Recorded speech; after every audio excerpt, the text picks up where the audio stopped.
Art will always be subjective, but if you were to ask me for a unique piece of art that encapsulates the peak of human creativity and storytelling, the first piece that comes to my mind is the experimental novel House of Leaves by Mark Z. Danielwiski.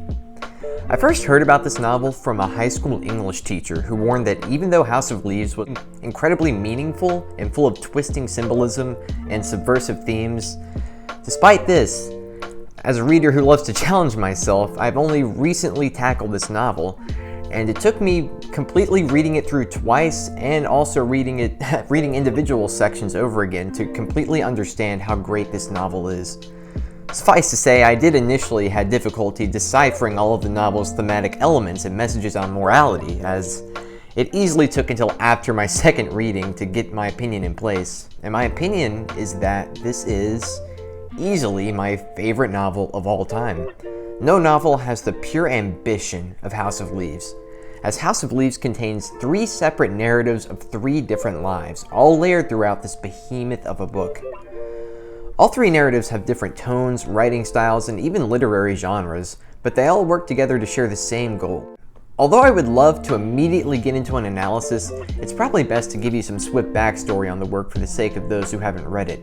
However, even if you do not want to sit through this entire video, I want to stress the importance of reading this novel. It's a challenging work, but it's also unbelievably rewarding, especially since it's relatively relatable to the average person.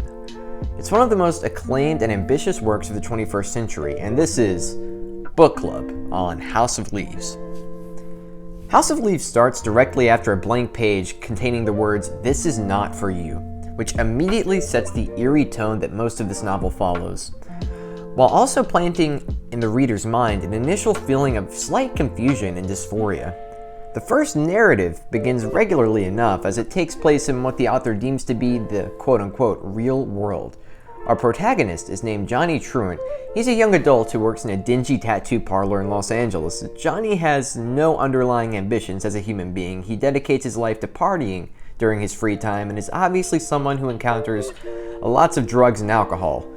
He is also, as the audience will pick up throughout the work, an unreliable narrator who will stretch facts about himself to make him look less pitiful. Johnny Truant is a character who is supposed to be relatable to the average audience member in a way that makes them think of his own flaws. He's self-conscious about his lack of progress in his life. Johnny has a few friends, a surface-level job, but no truly meaningful relationships, romantic or otherwise. Johnny is brilliantly written to be relatable to anybody who's not currently satisfied with their own lives, and it's particularly brilliant because in this postmodern world, almost everyone is unsatisfied with their lives. After the initial character setups, one of Johnny's friends calls him late one night to tell him that his next-door neighbor, an old man named Zempano, has died. These 2 friends commonly make remarks about Zempano, who is a lonely, blind man, and they decide to break into his apartment for fun, and upon entering, they discover thousands of loose pages strewn throughout Zempano's apartment, as well as deep claw marks into the wooden kitchen floor. Pages are found in chests and refrigerators and bathtubs, you name it, but they all seem to be related somehow. As happens when someone's dissatisfied with their lives, Johnny Truant takes Zempano's papers and tries to discover the meaning in it. In this, we go to our second narrative, The Mystery of Zempano. How is a blind man able to write this much? How did he die? What was his story? Zempano's narrative is usually told through second-hand narrators, such as prostitutes that he hired, and it serves as an intentionally mysterious narrative. We never found out how or why Zempano was writing this, but his narrative serves as a parallel to Johnny's in many ways. Despite being over 50 years apart, Zempano and Johnny have similarities in that they both live fleeting, joyless, and superficial lives with the intent of yearning to be something more. As Johnny looks over these pages in his spare time, he becomes enamored by the oddity of their nature. These papers turn out to be a scholarly journal. In fact, it's a scholarly film review of a found footage movie entitled The Navinson Records. A movie that quite simply does not seem to exist. Johnny can't find records of it anywhere. It is, for all intents and purposes, a film that is either in Zempano's deranged mind, or it's a film that's forever been lost to time. As Johnny reads this detailed film journal, the audience enters the third narrative of the novel, the Navidson Record. It's the most straightforward and traditional narrative in the work, as it describes a family of 4 moving into a new house. Navidson, the father, is a successful, award-winning photographer looking for inspiration. But after coming back from a vacation and discovering that the home has a new, pitch-black walk-in closet that wasn't there before, he measures the home and discovers that, for some reason, the house is 1/4 of an inch larger on the inside than it is on the outside. This narrative starts with uneasy bewilderment, but it slowly transitions into dread as more hallways pop up throughout the house unexplainably.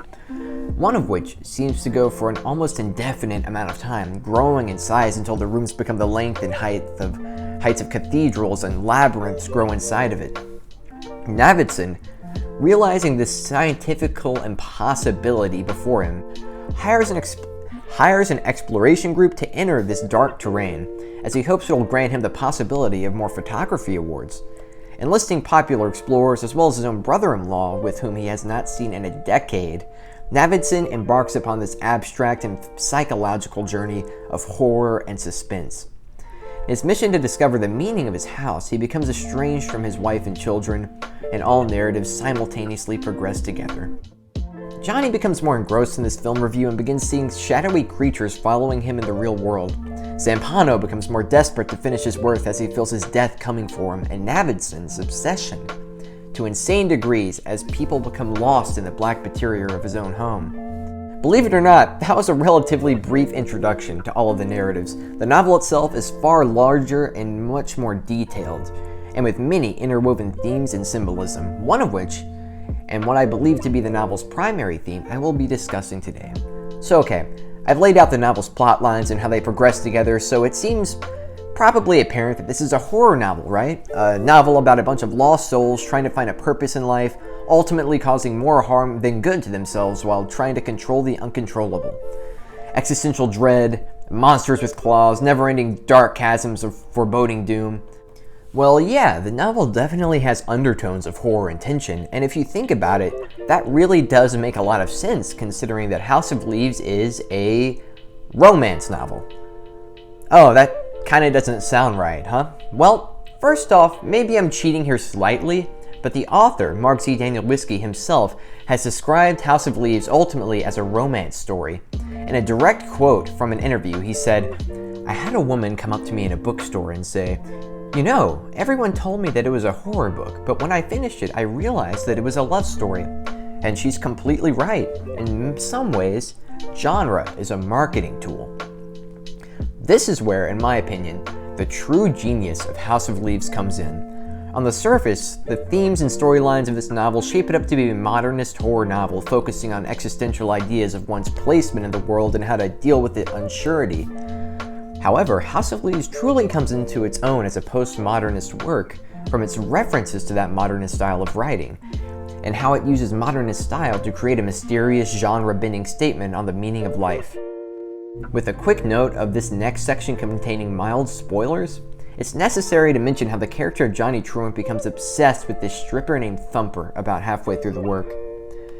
And this is also simultaneously while he's having a mental breakdown because of Zempano's journal. Johnny is far too nervous to follow his desires of dating her, and it results in his obsession overcoming him as he isolates himself from any social contact.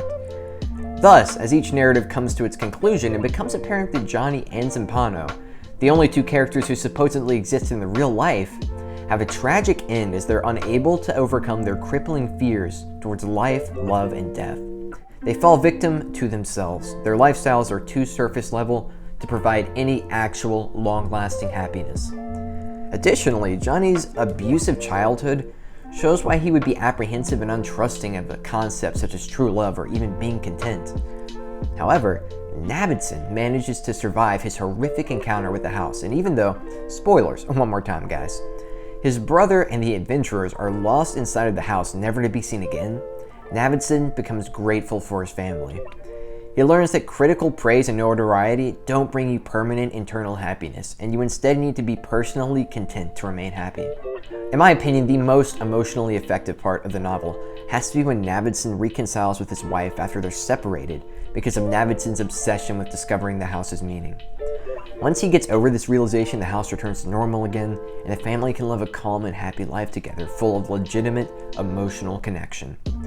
Despite being the only character whose existence is questionable, Navidson is the only character to endure an entire arc and to discover that the meaning of life is subjective, and it's up to the individual to make themselves happy in a healthy manner.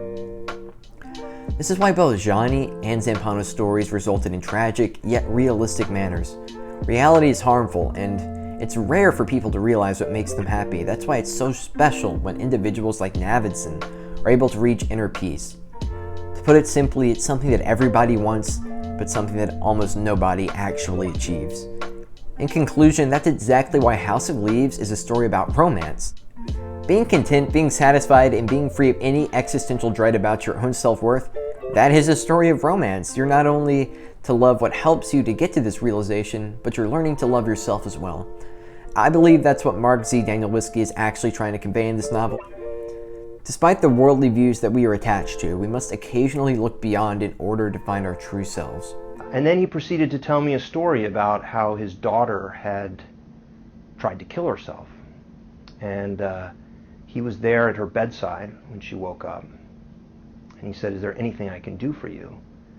And she said, "Can you get me a copy of House of Leaves?"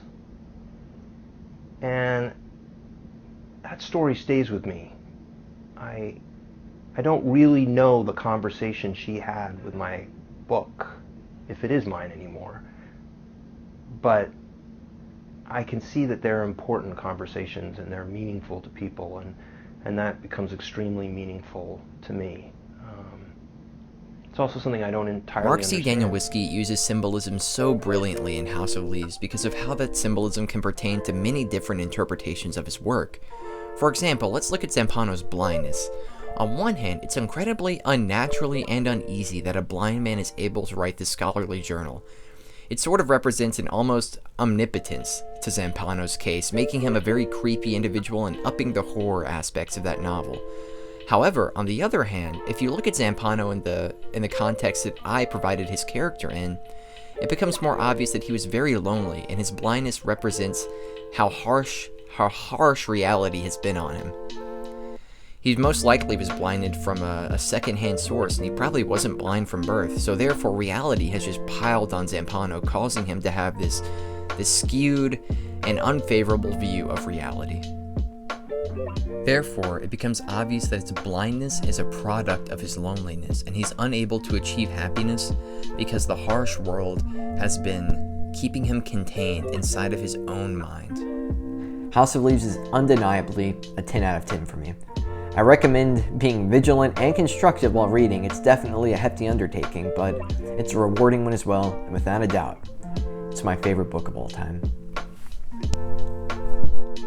Hey guys, thanks so much for listening to this really random and out of the blue episode of the Satire Goat YouTube channel. I really don't know what I'm doing with this channel. I'm just going to be uploading random stuff now, and I appreciate it if you stick with me, and if not, you know, I can hate you. That's cool too. Alright, bye man.